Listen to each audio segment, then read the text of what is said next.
오늘은 종교 개혁 주일입니다. 교회가 여러 가지로 혼란에 처해 있을 때에, 또 하나님의 말씀의 본질과 또 구원과 믿음이 여러 가지로 도전받고 있을 때에 16세기에 마틴 루터를 위시한 종교 개혁자들은 신앙을 원래의 자리로 돌려놓기를 원했습니다. 그래서 그들은 교회를 개혁하기를 원했고, 또 이 운동을 일으키게 되었고, 또 많은 사람들이 여기에 동참해서 현재의 기독교, 이 프로테스탄트 교회를 만들어내게 됩니다. 이 종교 개혁은 지난주에 이어서 5가지의 주제를 가지고 있습니다. 오직 은혜로 말미암은 것이고, 오늘 두 번째 주제는 이 솔라 스크립처, 즉 오직 성경으로만 우리에게 하나님께서 말씀하고 계시다. 성경을 우리 사랑하는 성도들에게 돌려주자라고 하는 깊은 의도를 가지고 있습니다. 성경은 우리의 영적인 GPS에 해당이 됩니다. 이 글로벌 포지셔닝 시스템 GPS가 얼마나 필요하다는 것을 우리가 알게 됩니다. 자동차를 운전하시는 분들은 아는 길이기 때문에 GPS가 필요 없을 것이다 이렇게 생각을 합니다. 그러나 내가 모르는 길을 갈 때나 때로는 처음 가보는 길을 갈 때에는 더욱 필요합니다. 여러분이 비행기를 타셨을 때에 항법장치가 가동하지 않는 비행기에 여러분이 실려 있다고 생각하면 어떤 일들이 벌어지겠습니까? 여러분들이 먼 길을 가야 하는 배에 올랐는데 배에 항해장치가 고장나 있다면 어떤 일들이 일어날 수 있겠습니까? 이 항법장치, 또 GPS라고 하는 것은 우리에게 굉장히 중요합니다. 즉 성경은 하나님의 위치 확인 시스템이다, 이렇게 우리가 부를 수가 있습니다. 우리가 살다 보면, 또 신앙생활 하다 보면 어떤 성경 구절이 갑자기 우리 마음속에 떠오릅니다. 우리가 즐기던 또 가던 길에서 멈추어 설 때가 있습니다. 하나님이 이렇게 말씀하시는 것 같습니다. 얘야, 나는 내 주의를 끌려고 애쓰고 있다. 이쪽으로 좀 돌아라. 방향을 바꾸어라. 내가 이끄는 대로 따라오기를 바란다. 이런 말씀을 들은 적이 있으실 겁니다. 분명히 있습니다. 우리 솔직하게 말하면 하나님은 내 인생에서 여러 번 우리의 방향을 재설정하시고 재탐색해 주셨습니다. 그리고 우리가 잘못된 길을 갈 때에 성경을 통해서 우리의 진로를 고치도록 인도해 주셨습니다. 그리고 그분의 말씀을 따라갔을 때에 결코 우리는 우리의 가던 길을 잃지 않았습니다. 하나님의 말씀은 정글에서 길을 찾도록 도와줄 표지판들을 더 잘 인식할 수 있도록 늘 빛을 우리에게 밝혀주셨습니다. 1930년대를 잠시 돌아보면 1차 세계대전이 끝나고 2차 세계대전이 발발하기 직전입니다. 유럽에 있는 모든 국가들은 전쟁을 한번 치루었기 때문에 단시는 전쟁을 치르지 않고 평화를 만들어내기를 원하게 됩니다. 그래서 영국의 네임 체인벌린 수상과 또 독일의 아돌프 히틀러가 이 평화협상을 맺게 됩니다. 다시는 유럽에서 전쟁 같은 거 하지 말자. 이 협상은 모든 국가의 정상들에게 좋은 이슈가 되었습니다. 그리고 다시는 유럽 전체가 전쟁에 이제 몰입되지 않을 거라고는 기대감이 막 퍼지게 됐습니다. 이때에 한 작고 또 머리가 벗겨진 사람이 손가락을 가리치며 독재자는 절대로 믿을 수 없다고 경고합니다. 즉, 이 평화협상을 무시하게 됩니다. 팔에 우스꽝스러운 십자 문양을 새기고, 또 이 턱 밑에는, 코 밑에는 수염이 웃기게 나 있고, 또 그의 지시에 따라 군대가 무릎을 굽히지 않고 다리들을 올리면서 행진하는 이런 사람들, 이런 독재자를 믿을 수가 없다고 했던 사람이 있습니다. 그리고 그의 지적은 결국 사실로 판명이 됩니다. 이 사람이 바로 누구냐면 윈스턴 처칠경입니다. 그는 사람들이 맺은 평화협상은 결국 깨지게 될 것이고 우리에게 전쟁은 또다시 발발하게 될 것이며 이 전쟁을 준비하지 않으면 우리에게는 엄청난 재앙이 일어나게 될 것이다 라고 경고했고, 이 전쟁은 또다시 터지게 됐습니다. 역대상 12장 32절에 보면 다윗 시대에 이사갈이라고 하는 자손이 있습니다. 성경은 이 자손을 뭐라고 얘기하냐면, 이사갈 자손 중에 시세를 알고 이스라엘이 마땅히 행할 것을 아는 우두머리가 200명이니 그들은 그 모든 형제를 통솔하는 자다. 이사갈 자손들의 특징은 예지력이 있었고 분별력과 결단력을 갖고 있었다. 성경은 이렇게 이야기합니다. 우리는 지금 힘든 시대를 살아갑니다. 몹시 사나운 시대를 살아갑니다. 왜냐하면 우리의 싸움은 혈과 육에 대한 것이 아니라 우리의 대적 마귀와 그가 이끄는 군대에 대한 것이기 때문입니다. 우리의 원수는 보이지 않기 때문에 종종 우리는 그를 대수롭지 않게 여깁니다. 사탄을 생각할 때는 대부분의 사람들이 실제 모습과 완전히 다르게 생각합니다. 사탄은 이러한 모습일 것이다 생각합니다. 그러나 이 혼탁한 시대에, 힘든 시대에, 때로는 사나운 시대에 우리에게는 이사갈의 자손들과 같은 분별력과 때로는 지혜와 결단과 예지력이 필요합니다. 이래야만 이 험한 세상을 우리가 이겨나갈 수 있기 때문입니다. 그러면 이 지혜와 분별력이 어디에서 오느냐? 성경은 우리에게 성경의 진리를 따라라 이렇게 말씀하고 있습니다. 디모데후서 3장 13절에 보면 악한 사람들과 속이는 자들은 더욱 악하여져서 속이기도 하고 속기도 할 것이다 이렇게 말하고 있습니다.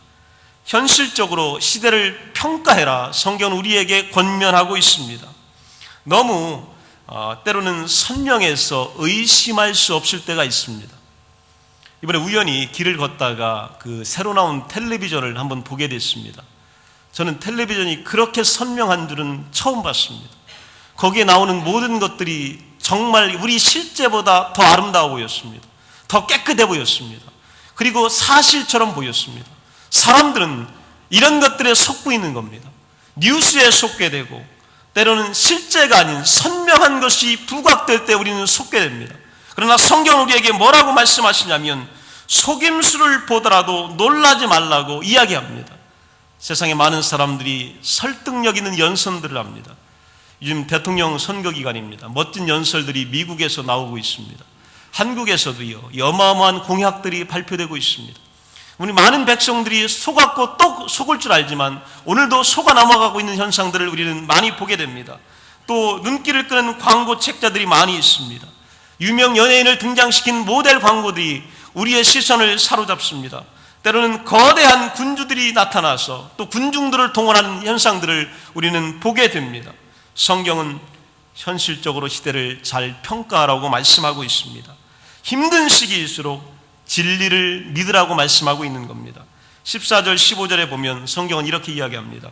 너는 배우고 확신한 일에 거해라. 우리가 배운 오래된 진리들에 대해서 확실한 확신을 가지라고 성경은 이야기하고 있습니다. 여기서 보면요, 너는이라고 하는 개인적인 명령입니다. 우리 공동체에게 주는 명령이 아니라 저에게, 여러분 각자에게 배우고 확신한 일에 개인적으로 거하라고 성경은 말씀하여 주고 있습니다. 우리가 개인적으로 배웠던 일들, 가졌던 확신, 오래됐다고 버려서는 안 된다고 성경은 이야기하고 있습니다. 죽음이 임박한 사도 바울은 이 영적인 아들 디모데에게 그들의 유대 관계를 기억시키면서 내가 너에게 가르쳐줬던 오래된 진리를 버리지 말아라 이렇게 말씀하고 있습니다. 성경은 무척이나 오래된 말씀입니다. 그런데 이 시대를 살아가면서 가장 중요한 진리는 여기에 있습니다. 성경을 버리지 말아라. 이 오래된 진리 가운데 거하라고 오늘 우리들에게 말씀하여 주고 있습니다. 또 힘든 시대일수록 진리 위에 우리가 굳게 서야 합니다. 디모데후서 3장 16절에 보면 모든 성경은 하나님의 감동으로 된 것이다 이렇게 말하고 있습니다. 영감으로 쓰여진 하나님의 말씀 위에 굳게 서라 이렇게 말씀하고 있습니다. 여러분이 가지고 있는 성경책 가운데 어떤 분들은 성경책의 글씨가 빨간 것과 이 검정색으로 구별되어 있는 분들이 있습니다. 그걸 왜 구별했냐면요, 이 빨간색은 예수님께서 하신 말씀을 기록해 놓은 거, 즉 좀 더 쉽게 여러분의 진리를 보게 하려고 출판사에서 그렇게 색깔을 배열해 놓은 겁니다. 근데 어떤 분들은요, 빨간색만 진리이고 검정색은 그렇지 못하다라고 생각하는 분들이 있습니다. 빨간색이 더 중요하고 검정색은 그것보다 덜 중요하다라고 생각하는 분들이 있습니다. 절대로 그렇지 않습니다. 성경은 모든 것이 다 진리입니다. 빨간색이든 검정색이든 하나님의 말씀이고 동일한 진리이며 하나님의 복음입니다. 그렇기 때문에 오늘 성경은 감동으로 되었다. 감동으로 됐다라고 하는 것이요, 신약 성경에서 딱 한 번 나옵니다. 이 NIV 버전에 보면 모든 성경은 하나님이 숨을 불어넣으셨다, 이렇게 해석하고 있습니다. 성경은 사람이 쓴 겁니다. 그러나 하나님께서 숨을 불어넣으신 사람이 영감을 받아서 하나님의 말씀을 받아들여서 쓰고 기록하여서 우리에게 넘겨준 것입니다. 그렇기 때문에 성경은 하나님의 말씀입니다. 오늘 성경을 1.1핵이라도 부인하는 사람이 있다면 이들은 잘못된 신앙입니다. 성경을 가지고 각자의 해석을 집어넣는 사람들이 있다면 이들은 잘못된 사람들입니다. 성경은 하나님께서 숨을 불어넣으신 책자, 이것이 바로 성경이기 때문입니다. 우리가 혼돈하는 세 가지 단어의 뜻을 정리하면 계시라고 하는 단어가 있습니다. 리버레이션, 즉 하나님께서 그의 진리를 주시는 것을 우리가 계시라고 합니다. 두 번째는 인스피레이션, 영감입니다. 사람들이 하나님의 진리를 영감을 받아서 기록한 겁니다. 그리고 세 번째는 조명하는 겁니다. 일루미네이션, 우리가 이 영감의 성경을 읽으면서 똑같은 진리를 우리가 함께 이해하는 것, 이것이 바로 하나님이 우리에게 성경을 주신 위대한 목적입니다. 이 성경을 읽으면서 우리가 이 진리에 대하여 동일한 이해를 갖기를 원하고 계신 겁니다. 학자들은 지금 시대를 이 조명의 시대라 이렇게 강조하고 있습니다. 조명은 성령님이 하나님의 기록된 말씀을 읽거나 듣는 사람에게 주시는 깨달음이나 통찰력을 뜻합니다. 어떤 사람들은 성경에다가 또 다른 영감을 받아서 또 다른 성경을 기록하기를 원합니다. 여러분, 이것은 잘못된 일입니다. 성경은 이미 우리에게 주어졌습니다. 오늘 이 시대는 조명의 시대입니다. 주어진 성경을 통하여 우리가 똑같은 진리를 가지고 깨닫거나 통찰력을 가지고 하나님의 진리의 말씀을 이해하는 것, 이것이 바로 성경을 우리에게 주신 이유입니다. 하나님의 말씀은 우리의 어두운 길을 비춰주는 빛과 같다. 성경은 이렇게 이야기합니다.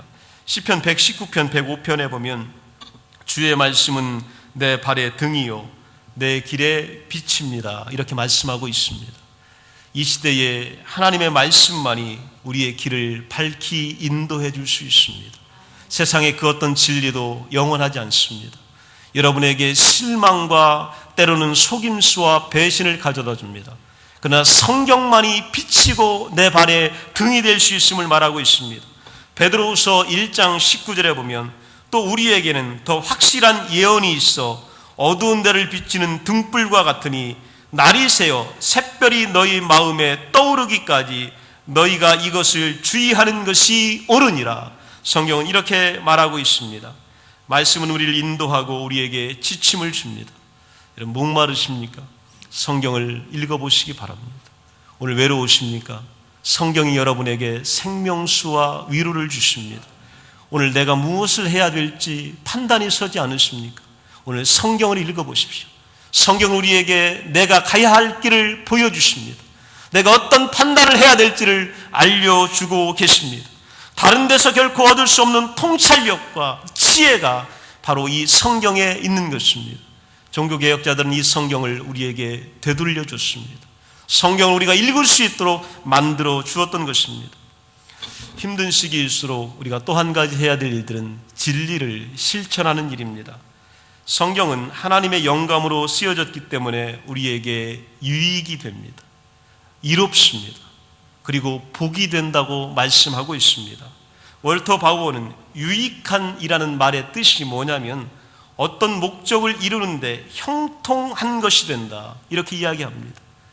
형통한 삶을 우리는 살기 원합니다. 우리 만사가 다 잘 되기를 원합니다. 그러려면요, 유익이 있어야 합니다. 이 유익한 것이 어디를 통해서 나오냐면 성경을 통해서 우리에게 나오게 됩니다. 이사야서 55장 10절 11절 말씀을 여러분 가슴에 오늘 새기시기 바랍니다. 거기 성경에 보면 이는 비와 눈이 하늘로부터 내려서 그리로 되돌아가지 아니하고 땅을 적셔서 소출이 나게 하며 싹이 나게 하여 파종하는 자에게는 종자를 주며 먹는 자에게는 양식을 줌과 같이 내 입에서 나아가는 말도 이와 같이 헛되이 내게로 되돌아오지 아니하고 나의 기뻐하는 뜻을 이루며 내가 보낸 일에 형통함이니라. 이렇게 말하고 있습니다. 하늘에서 내린 비와 눈이 되돌아가지 않습니다. 땅을 적셔서 종자를 내게 하고 열매를 맺게 하는 것처럼 하나님의 말씀이 우리 가운데 떨어지게 되면 우리의 모든 영역에서 하나님의 위대한 능력이 나타나게 되고 이 결과가 어떤 일을 만들어내냐면 형통함의 축복이 일어나게 될 줄로 믿습니다. 우리는요, 이 땅에 살면서 잘 되기를 기도합니다. 건강해지기를 기도하고 사업이 평안하기를 기도합니다. 자녀들이 근심과 걱정에서 벗어나기를 기도합니다. 교회 생활이 환난이 없기를 기도합니다. 이게 바로 형통함입니다. 이 형통함이 어디에서 주어지자면 하나님의 말씀이 내게 임하였을 때 형통함이 주어지게 되는 것입니다. 성경은 우리에게 축복의 통로를 가리켜 주고 있습니다. 하나님의 말씀은 언제나 그 목적을 이루는데 형통함이 됩니다. 이 목적이 무엇이냐면 우리의 삶을 변화시키는 것이고 그리고 예수님의 교회를 세우는 것입니다. 교회가 하나님의 영감으로 된 말씀을 소유함으로써 얻은 유익들을 4가지 주요 영역으로 오늘 본문에서 이야기합니다. 첫 번째는 교훈을 주기에 유익하다. 현대사회는요, 노인들이 어른들이 이야기한다고 잘 듣지 않습니다. 또 어떤 것을 가지고 교훈한다고 해도 그것이 영향력을 잘 주지를 못합니다. 누군가에게 교훈을 주려면 성경으로 해야 합니다. 그래야 삶의 변화가 일어납니다. 마음의 감동을 일어납니다. 내 경험 가지고 이야기하면 사람들은 반발합니다. 분노합니다. 미워합니다. 때로는 튀쳐나갑니다. 근데 성경으로 교훈하게 되면 유익이 되게 되어 있습니다. 그래서 성경을 우리에게 생명과 같게 됩니다. 그리고 책망하기에 유익하다. 누군가에게 바른 지침을 줄 때에도 성경만이 해결이 되게 되어 있습니다. 바르게 하기에 유익하다. 성경은 이렇게 말하고 있습니다. 의로 교육하기에 유익하다. 성경은 이렇게 말하고 있습니다. 우리가 어떤 일을 할 때 성경은 보배로운 것이 됨을 말씀하여 주고 있습니다. 우리가 자녀들을 키웁니다. 이 청소년기의 자녀들의 특징 중에 하나가 뭐냐면 모든 중심의 사고방식이 나라고 하는 데 있습니다. 이 10대들의 사고방식은요, 주변의 것에 절대로 신경 쓰지 않습니다. 내가 좋으면 그만이에요. 요즘 한국 청소년들은요, 말의 거의 대부분이 욕입니다. 모여서 떠드는데요, 제가 들을 수가 없어요. 이해도 못하겠어요. 신경도 안 씁니다. 누가 있는지 신경도 안 씁니다. 그리고 그들이 신경 쓰는 것은 어떤 것이냐면 이 나를 보여주는 물건에 신경을 씁니다. 청소년들이 가장 좋아하는 게 뭐냐면 거울이라고 하는 제품이랍니다. 거울이 왜 그러냐면 내 얼굴을 볼 수 있기 때문에 그래요. 청소년들은 거울을 킵니다. 이 모바일폰을 바꾸어서 거울을 만들어요. 그리고 뭘 보냐면 내 얼굴에 나 있는 여드름 하나를 보면서 오늘의 삶의 기쁨을 찾는 거예요. 이것이요, 내 인생을 바꿀 만큼 중요한 일이 되는 겁니다. 오늘 내 머리 스타일이 내 인생에 그렇게 중요한 이슈가 되는 겁니다. 그리고 나서 살아가게 되는 겁니다. 그런데요, 나이가 들면서 성숙한 사람들에게는 다른 우선순위들이 있다는 것을 알게 됩니다. 성인들은 다른 사람들을 보게 됩니다. 보살피게 됩니다. 그 대상은 종종 우리의 자녀들이 됩니다. 이 비유는 영적인 생활에도 적용이 됩니다. 믿음의 사람들은 주변을 보살피고 돌보게 됩니다. 그리고 자녀들도 돌보게 됩니다. 자녀들을 영적으로 돌보는 위대한 비결은 성경을 가지고 돌보는 것이 유일한 방법입니다. 세상에 그 어떤 교훈을 가지고 자녀에게 야단친들 자녀가 듣는 경우가 있습니까? 그 어떤 것을 가지고 지도한들 우리의 청소년들이 우리의 부모의 말을 잘 들으려고 하지 않습니다. 그러나 성경을 가지고 그들에게 교훈하면요, 성경은요, 살아있습니다. 예리한 검과 같습니다. 오늘도 활동력이 있습니다. 그리고 말씀으로 뚫리게 되는 겁니다. 어떤 사람도 성경 앞에서는 감히 투항할 수 없게 되는 거예요. 그래서 우리는 이것을 가지고 자녀를 가르칠 수 있게 되는 것입니다. 종교개혁주의를 맞이해서 결론적으로 정리하면 우리가 살고 있는 시대를 현실적으로 평가해야 합니다. 이 시대는 혈과 육과의 싸움이 아닙니다. 공중에 권세 잡은 악한 영들과의 싸움입니다. 그들의 세력과의 싸움입니다. 이것을 이길 수 있는 힘은 유일합니다. 성령의 힘밖에 없습니다. 내가 배운 오래된 진리를 우리가 확신해야 합니다.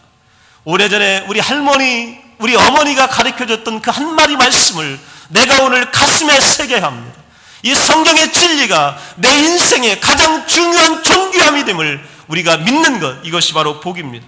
그리고 하나님의 영감으로 된 말씀 위에 우리가 굳게 서야 합니다. 우리 일상생활에서 하나님의 말씀의 진리가 그 목적을 달성하도록 만들어내야 합니다. 성경은 우리의 영적인 GPS와 같습니다. 성경이 없으면 우리의 길을 찾지 못할 것이고, 성경이 있기 때문에 절대로 길을 잃어버리지 말아야 합니다. 오늘 성경을 믿는 사람들은 절대로 길에서 이탈해서는 안 되는 것입니다. 그리고 그 길만을 따라가야 합니다. 이 성경을 종교개혁자들이 우리에게 돌려주었습니다. 여러분, 답답하고 어려울 때에, 내 길이 보이지 않을 때에, 오늘 누군가의 도움이 필요할 때에 성경을 잡으시기 바랍니다. 그리고 이 성경에게 물어보시기 바랍니다. 이 성경은 여러분에게 진리의 보구가 될 줄로 믿습니다. 다 함께 자리에서 일어나시겠습니다.